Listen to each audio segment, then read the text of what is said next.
Oimore janeno mar Lolwe TV kamora mora maintiere akaw thuolo nieri marwaki e chenro mar Duond mine kama kelo ni chenro nieri nyinga Joyce Odur e studio mar otieno makawuono wan kod wela e studio adamiyo gi thuolo mondo migi full no gi nyingi ka chiel kod kuma gi ae ka thuno wach mabende waduogo otieno makawuono en puonjo nyathi manyako imedo bana kete TV marwa mar Lolwe akawadhi kwa wachako chenro makamaindi adwani ufuli nyingu gi kumuwuoke eka wadhi mbele kwa tuwak marwa marotieno makawuono kwa wachako kodi. An ilongani Emilia Kinyi ae gweng mar Nyatoka. Erokamano. Ago erokamano Joyce host wae jambo makawuono nam Lolwe TV. Ilongani Masiodero atiyo gi migawo mar Make Me Smile. Erokamano. Kaki wacho ni Masi tiyo gi migawo mar Make Me Smile inyalo kuachako inyalo ngiswa ni migawo nieri mar Make Me Smile en migawo mar ang'oto timamo. Make Me Smile kaka nyingi wacho no make people smile. Yes. Omiyo ji nyiero. Make Me Smile deal gi overseas gin orphan vulnerable children and orphan vulnerable children gin joma reactive. Koro odil gi joma reactive nyithindo ma reactive and then entere gi migawo moro bende eiye kanyo miluongo ni dreams koro deal gi joma non reactive nyiri or nyithindo mar non reactive. Kiwacho ni reactive gi non reactive inyalo nyisowa ni reactive tiende nang'o to non reactive tiende nang'o? Reactive tiende ni joma positive gi HIV and AIDS. Non reactive gin joma are free from the HIV and AIDS. Koro nopogore kamano mondo no support jite nyithindo te generally both jowuoyi gi nyiri but nokodwa ni odhi mana gi joma ntiere ni gin positive kende e yo mar okimi but bende oting nyithindo mamoko ma bende ok nyal but despite ni ok ni gin positive gi HIV. To riwruogni mar Make Me Smile osebedo kuom thuolo maromo nade? Nochakore higa mar 207 2007 kono chakore gi nyithinda par kende but sani koro support over 6,000. To koro entere gi koro opogore overseas gi opogore gi dreams ema koro Lware Craft Center masani makoro wa empower go nyiri sani ni Craft Center ni no kele 2018 koro 2018 ni nwaneno ka nentiere gap nyithindo manyiri gi kata bed ni negi dhi school kata negi bedo sponsor nitiere joma ne successful education wise to nitiere joma kwan wang'iyo to nwaneno ni technical skills ne nyalo konyo koro ok ne wadwa ni ochal gi CBC ok wadwa ni otergi atera ni isomo ni tekni somo but samoro nyalo somo to somo nyalo tami. And for that matter ka somo nyalo tami nitiere gimoro talent moro ma Nyasaye nokete imi nyalo timo koro waneno ni wakaw nyithindo manyiri gi kapo ni somo otamore to watem kodgi komachielo ga ginyalo wuok mondo kik wawegi aweya. Koro ma Craft Center nodonje Craft Center ka nodonjo to nwachako gi train nyiri e yo mar twengo nikech nwang'iyo like samoro mine matindo gi iwuok idhi tedo odi kucho chonde piny ok ber ahinya idhi ni tekno diri kata ni neno wuoyi moro tiparo ni berni tidhi gorigo kuro kichopo kuro tiyudo ka kendo inyalo nyuol ahinya to nyuol no bende ok nyal konyi ok nyal pidho nyithindo. Koro wang'iyo ni kar mondo wawe nyathi wachande kata ka bed no dhi tedo kamano wawe puro maonge konyruok onge tiende wachak wachoke kendo wachak wadhire wane ko nyalo yudo konyruok kaka ni wabiro gi wach mar Craft Center ni kani wasebiro gi wach mar Craft Center ni koro wachako puonjo nyiri so fa nyiri 63 mosekale lwetwa koro wachako puonjo gi mos kamano to waneno ka gino konyo community ma kendo nyigwa gi kendo waneno ka kendo gin bright taya kendo chak liele e ute gi support nyithindgi gi support their families engage spouses gi and especially I'm not ashamed to say jokano are lazy pole jokano mawinja doni mondo wichiew this is something which is happening and most women from those community and waneno ka are coming up to pull these families mondo waneno ka koro taya kendo liele ute mag minegi nikech ka gibiro they tell us their stories one gi studies ngato ngisi kaka osebet but after training no ineno ka kendo gichak gichung malo and for that matter it is true ni training a lady or training nyathi manyako ki train achiel i train the whole gweng koro mane gima waneno impact mwaneno e piny kanyo kolwa kanyo kaka wa train nyiri go indi 61 osekalo wan gi success stories wan gi nyiri ariyo ma apart from mang'eny masi kapok idhi success stories adwani Emily bende en kaka nyathi manyako matin adwani olernwa ni en ere kaka ni donjo kata ere kaka ni riwri gi riwruogni eri mar Make Me Smile. Maybe nyalo nyisowa sigani moro matin ma gino manomiyo iyudori kacha e Make Me Smile, to maybe en puonj kata craft kaka mane mosepuonji nyaka gi seche geki. Erokamano kuom miya thuolo. An iluonga ni Emily. Natieko asomo nyaka form 4 atieko. To kaka nadonje e craft center madhi training ni Make Me Smile nadonje chon kanika nyithindo matindo nokawa kana tin. Kitiro inyangiswa ni nin jahigni adi kata nin ja class adi? Kane antiere class 5. Okawa matieko nyaka form 4. To koro na ninte organization moro e Make Me Smile mar Dreams. Koro kana sebedo above 18 emanorwaka e organization mar Dreams. To kore Dreams kanyo kana tieko form 4 ema kaka nadhi e school koro naneno ni okanyal dhi e school tema okoro kawa otera e craft center Angola. Yes, a training mar tailoring. Kamane kaka nadonjo e training mar tailoring. Masadi kori nyawacho ni ng'e twengo maber. Anyalo wacho nang'e twengo lakini kodoke designs moko ma tek ka. Mago taparo ni pod japuonjwa nyalo miya pod onyalo konya e moko matin. Lakini antiere maber. Erokamano. Masika doka iri wacho ni ukawo nyithindo manyiri kaka Emily wacho ni en nokawe ka oja class abich. En criteria mane ma utiyo godo ne kawo nyithindo gi ekimo konyo obed orphans kata obed iwacho ni reactives non reactive kata obed jogo ma udwa puonjo craft. Uyudo gi yo machalo nade to ere kuonde muyudo gi? Erokamano Joyce. Watiyo ga gi criteria moporo. Wantiere gi CHVs. Community health workers. Community health workers ingeni ging'eyo their community to ging'eyo joge gige kaka chal. And gine makoro gin ga reference point wa. Mostly gine magingiso wa ni household ni chal kama. Household ni chal kama to kiluwo adier yudo ka household no adier odwaro konyruok. Koro gine ma mostly watiyo ga kodgi. And then wantiere gi jomoko ni mentors. Mentors gi emakoro wang no dhiyo according to kaka CHVs no sepimonwa because CHVs are part of Make Me Smile. Koro gende magibiro to gi report nini household machal kama nitiere jo machal kama gidwaro konyruok. Koro mentor ni wang no luwo wachni. Koro luwo to dhi yudo ka this is my family ma really need that support. Koro gine ma wang gi bring gi to the organization. Koro through interviews and 1 2 3 then gibro yudo ka that is the way ma wanyalo yudo go jogo. Koro mostly is through CHVs gi.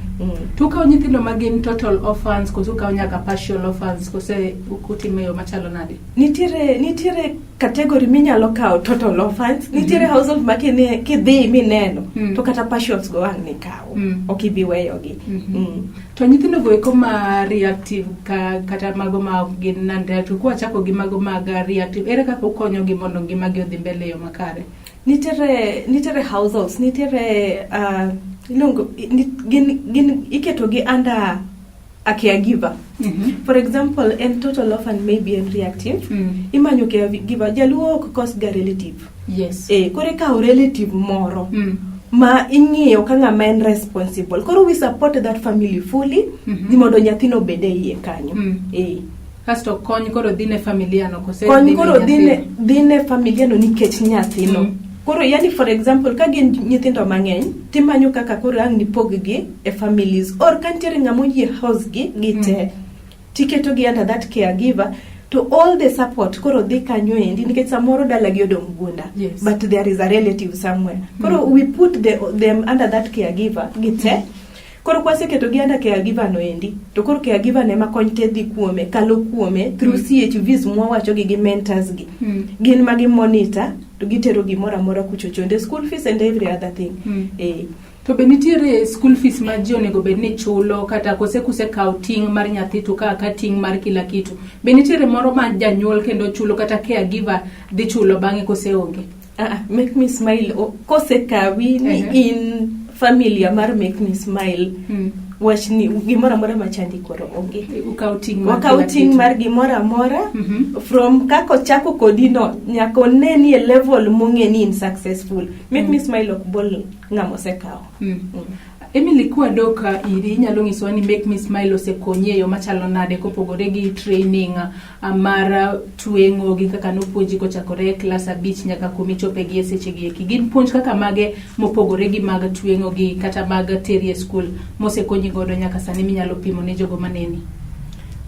Gima nyalo nyiso joma nena make me smile organization mag dreams kaka an kana dhie form 1 jo dreams the dream organization no chulo na fee negi chulo na matin ka jonyuol be medo to koro bende negi konyowa be gik manyiri de dwar kaka pads bene gimiyo nyiri, yani ting' mar nyiri dreams okawa ahinya kaka pads nyaka panty ne gimiyo nyiri. Koro kamane kaka organization mar make me smile oksekonya mang'eny ahinya. In kaka nyathi manyako ineno ni ere ber mar miyo nyithindo manyiri gik machalo kamaendi? Gima nyalo wacho en ni kaka koro dreams osekonyowa kaka ne konyowa gi pads ne miyo nyithindo manyiri ok dhi ir kata boyfriend ni mondo ng'iewne. Koro kata ka janyuol ne onge pesa to at least oyudo kumoro ma omiye gima odwaro. Erokamano. Emily, ka wadhi mbele koda twak machalo kamaendi, inyalo nyisowa ni ene success story mane musebedo godo nyaka nuchak tich e higa mar 2007 nyaka gi seche gi eki? Kapok achopo kanyo, we amed matine wi gima Emily owacho. Make me smile apart from bedo ni gi puonjo nyithindo technical skills, gi support gi as in education wise, sponsorship mar school kata technical gine eiye kanyo bende nitiere reproductive health. Nyithindo gi ok giwegi aweya ni koro ka gise golo gi kamano to wegi aweya kanyo, gitere gipuonji holistically. Color school nitiere programs mag reproductive health. Nitiere programs mag entrepreneurship. Ok gidwa ni nyithindo gi kan koro kolor to ni in idol. Craft center kacha chande wantiere gi youth friendly center inside that craft center.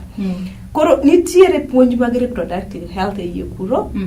Gidwa ni nyithindo manyiri gi nyithindo majowuoyi go te sama gi high school to gintiere e friendly center kanyo mondo gipuonjre gigi bende, so that ka giwuok ok ni en gima wendo kuome. Entiere gi en equipped, onge gima wendo kuome. Koro so en ngama kata ko wuok ni either kata ko bedo pregnant or not en gimo ng'eyo, ok ni en gimo kia. Wadwa ni mondo gibed nyithindo moko ma konyo gi yot kata ka gidhi e society to bende gi reflect image mar make me smile cha, ok ni marach but positively nikech gikonyo gi in one way or another. Kadok e penjo mipenja mar success stories. Akena chak gi kanye. Sponsorship program kende. Graduates mar working in this country odhuro from make me smile.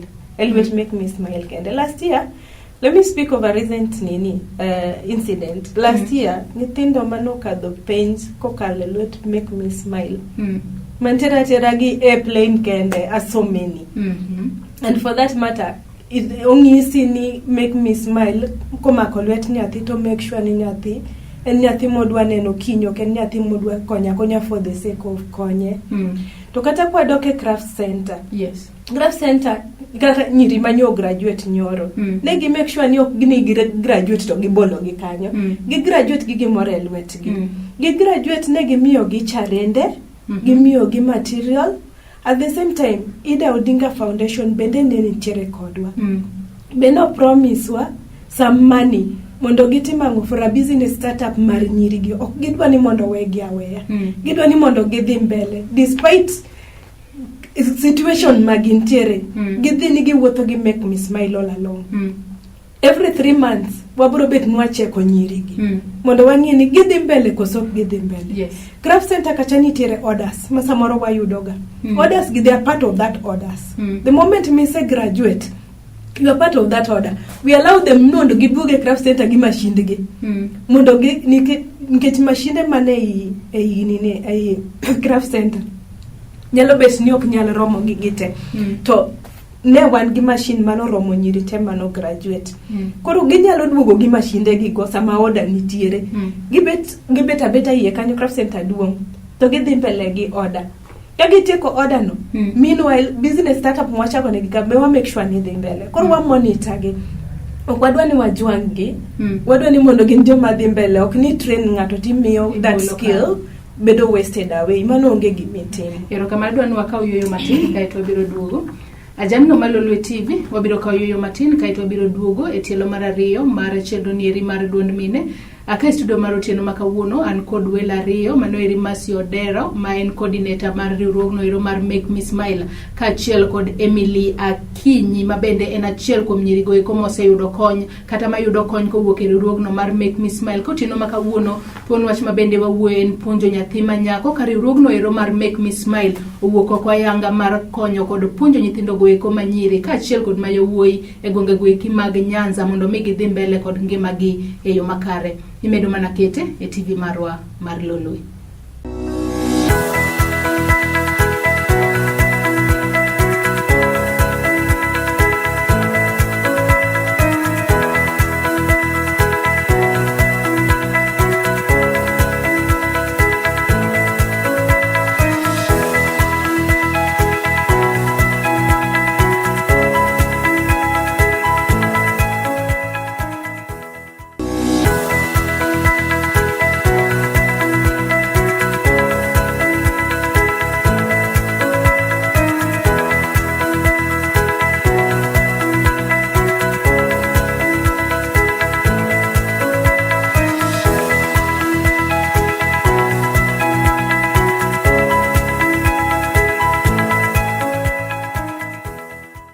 Machiegni kendo e tielo mar ariyo mar chenro nieri mar duond mine kama kelo ni chenro nieri nyinga Joyce Odur e studio mar otieno makawuono an kaindi kod Masi Odero ma bende en coordinator mar riwruogno ero mar Make Me Smile mowuok oko ayanga mar puonjo kaachiel kod tiego nyithindo manyiri kaachiel kod mayawuoyi e county ma Kisumu kaachiel kod Emily Akinyi ma bende en achiel kuom nyirigo eko moseyudo ber kata maneno ber kowuok e riwruogno mar Make Me Smile mayudore e boma ma Kisumu ka bende Masi ngisa kanyo ni puonjo nyathi manyako en gino maber ahinya kaluore ni en onyalo tingo mier duto kata community te onyalo tingo kendo onyalo bero e yo makare.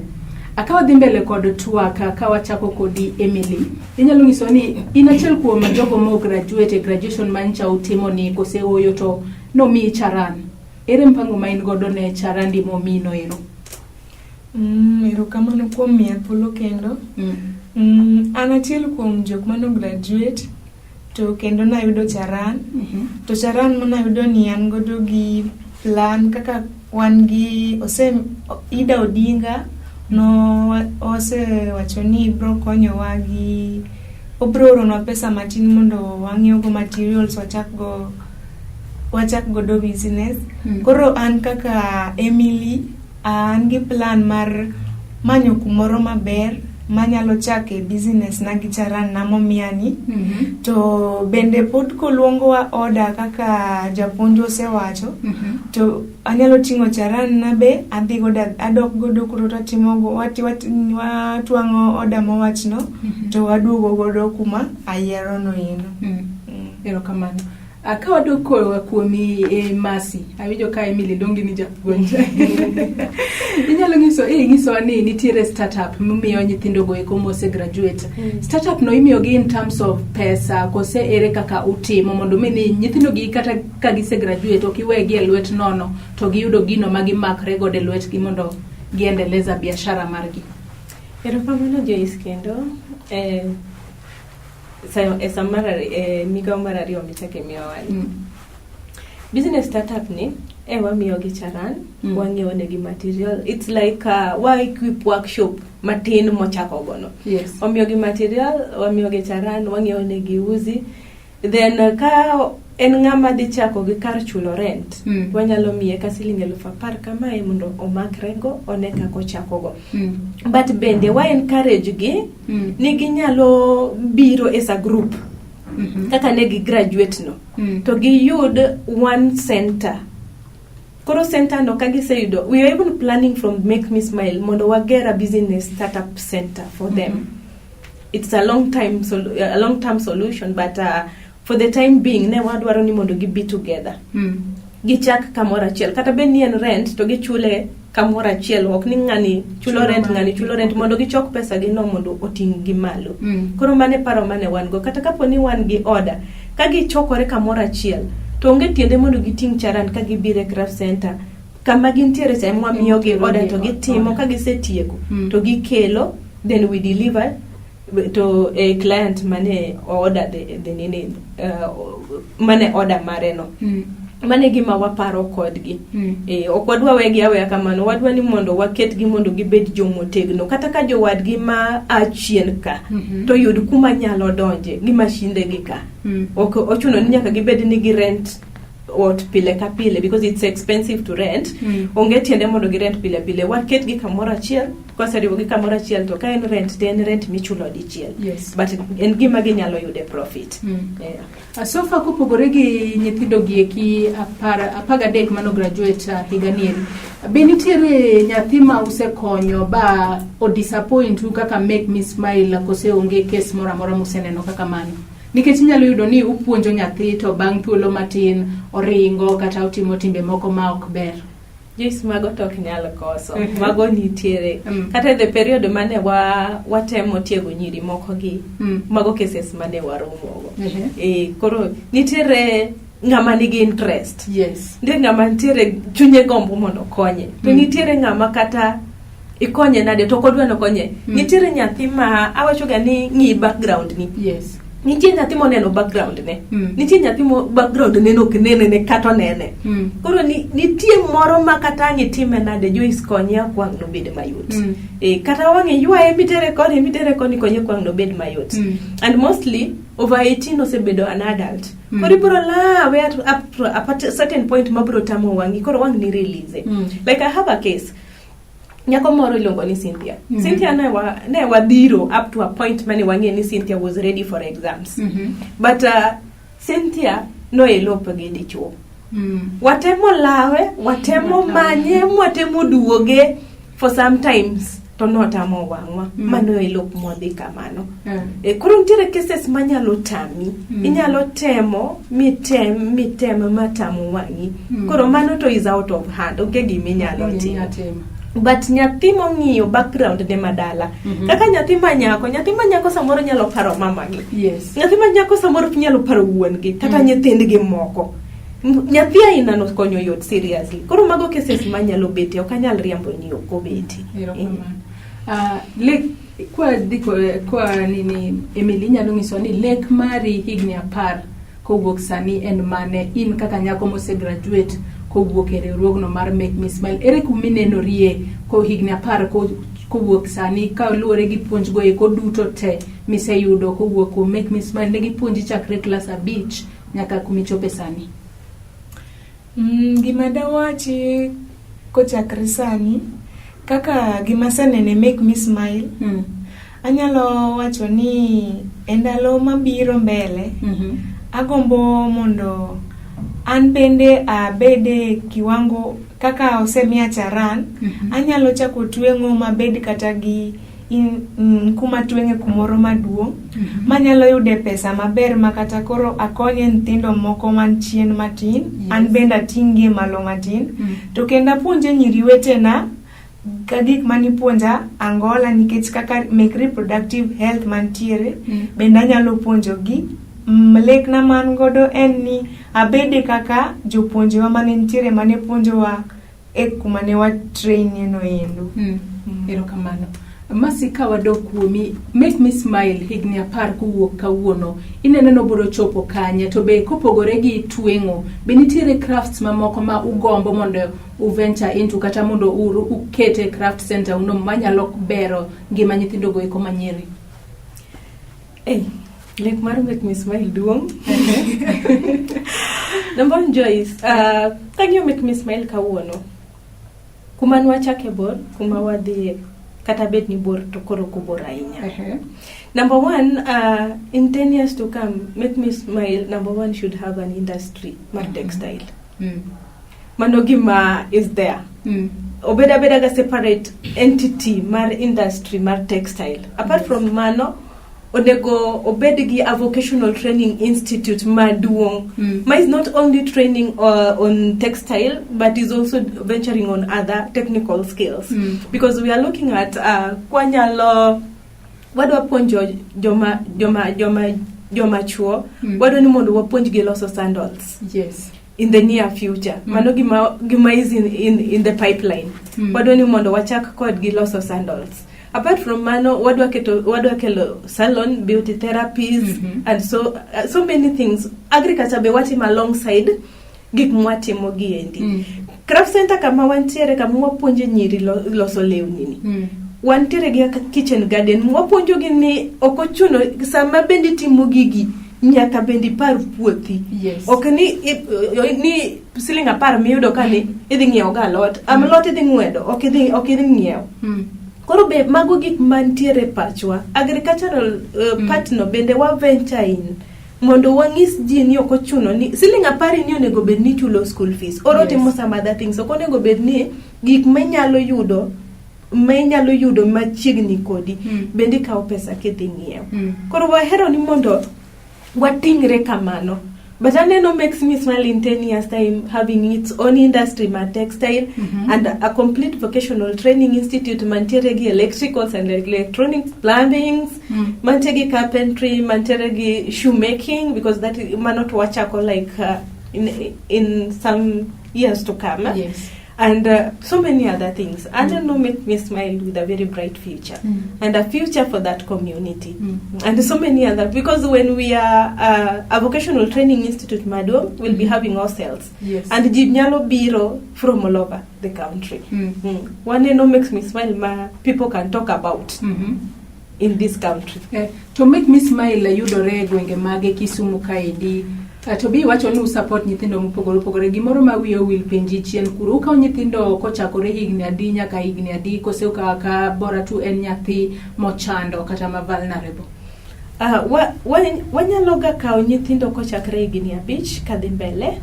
Kata depend, samoro wadonje household moro ma samoro school going age gi nitiere, to jomoko mabe poko chako dhi school be nitiere ei familia no. To koro family no kwase donje to kwang nwawe nyithindago. Yes. Wabiro tingo gi kamano. Atu yudoru kanye? Wayudore chuny Kisumu ka, Tomboya kae, mano main office wa. But watiyo community, watiyo Miwani, watiyo Seme, watiyo Muoroni, wan Kolua East. Watiyo Nyakach, wane Kenya kama ber. Ungi lek mora mar yaro bede uko wuoke county ma Kisumu kose Kisumu county ka kende mudo tie Nyakachi. Wan lek mabor. Wadwa chopo Mombasa, wadwa chopo Nairobi. Wana kata Nairobi wana tiere. It's only that our main office to ntiere Kisumu kai. But wan gi lek mar yao branches mar main other offices ek town mopogore gi mondo joma kuonde go bendo chopnwa. To benitiere sir mora moyudo ko wuoke organization mora kata riwruok mora kata bed county ma Kisumu kose funds mutiyo godo uyude yo machalo nade mar siro nyithindo go eko yore mopogore obed chulo school fees, obed nyiewo ne gi mashinde mag twengo ka achiel kod puonjo gi weche go eko mag tiegruok. Sir wanyalo wacho ni generally number one ago erokamano ne Professor Jenda. Professor Jenda has been a friend mar Make Me Smile. Yes. And osewuotho kodwa e wuoth mar konyo nyithindo Manyiri ni. Kendo is very passionate and very positive from supporting nyathi manyako. Kendo nyo o promise wa a number of machines. mano okelo ne nyithindo manyiri gi mondo gidhigo mondo gimedgo skills gigo. Koro, and the county government bende, the government of Kisumu has really been supportive. Osekonyowa e yor nyithindo manyiri gi, and especially kaka wanyalo educate gi kaka reproductive health issues, ose support wa. And then well-wishers bende wanted go from different parts of the country and the world. Mose bende ka support wa mondo wa support nyithindo manyiri gi kod nyithindo mamoko. Ka watieko wachni mogik minyalo weg jogo maneni saniedi. Kwachako kodi Masi. Yes, Joyce, anamor. And number one gimamora mogik en supporting nyathi manyako. Nyathi manyako en nyathi ma ki puonjo to in kod geno. Ok awacho ni nyathi mawuoyi nyathi marach. But nyathi manyako in kod geno. And gima nyalo wego jowinjo marwa ni konyoro nyithindo manyiri mondo chung' malo. Nikech sama gichung' malo, gweni ochung', piny ni ochung'. Erokamano. Emily, wach mari mogik ka watieko chenro ma kawuono. Gima nyalo weyogo jowinjo, anyalo nyiso nyithindo manyiri ni chance pod nitie. Kendo kik obed ng'ama lose hope haraka. Ka iketa chunye gimitimo, tibro bet successful mbele. Ibo yudo gimidwaro, gimani ichako kata ka isomo gimoro to kikioleo idhia mbele gi gimitimo no. To kitieko ibro neno berne bang'e. Koro emanyiso nyithindo manyiri anyalo kwayo gi mondo giritre maber. Mano kende manyalo nyiso nyithindo manyiri. Yes, we will gige moro. Ne jowinjo marwa, chance pod nitie make me smile. Ng'ata madwa kelo nyathine manyako mondo oyud tiegruok, chance nitie make me smile. Yes. Just make an effort of reaching make me smile. Mondo nyathini oyud konyruok. Kiket nyathi manyako e yot maonge gima timo, gol nyathi oko mondo nyathi oyud konyruok. Kiwacho ni make an effort inyalo yud weyo machalo nade, maybe kauntiere gi namba ma ng'ato nyalo goyo mondo chopnu, kata kinyalo luwe Facebook page mora kusinyalo yud weyo machalo nade. Wantiere gi namba ginyalo goyo 0726503346. No namba no kendo 0726503346. Kigol namba no ibro yudo wa make me smile. Nyathini ibro yudo konyruok. Erokamano. Janino mar Lolwe TV gi kanye mwachopo godo e giko mar chenro mar duond mine mabende ne waikone Lolwe TV otieno makawuono. Ka thuon wach mabende ne wawuoyo otieno makawuono en puonjo nyathi manyako ka anan ka indi kod jogo mawuok e riwruogno mar Make Me Smile mabende wuok oko ayanga mar puonjo ka achiel kod tiego nyithindo go eko manyiri e boma ma Kisumu. Ka bende nyisa kanyo ni puonjo nyathi manyako en gima ber. Nyithindo manyiri onego mak lwetgi mondo migi yud puonj makare ka achiel kod tiegruok makare manyalo konyo gi engimagi mbele. Nyakendo waro chenro machielo oriti masani nyinga Joyce Odur.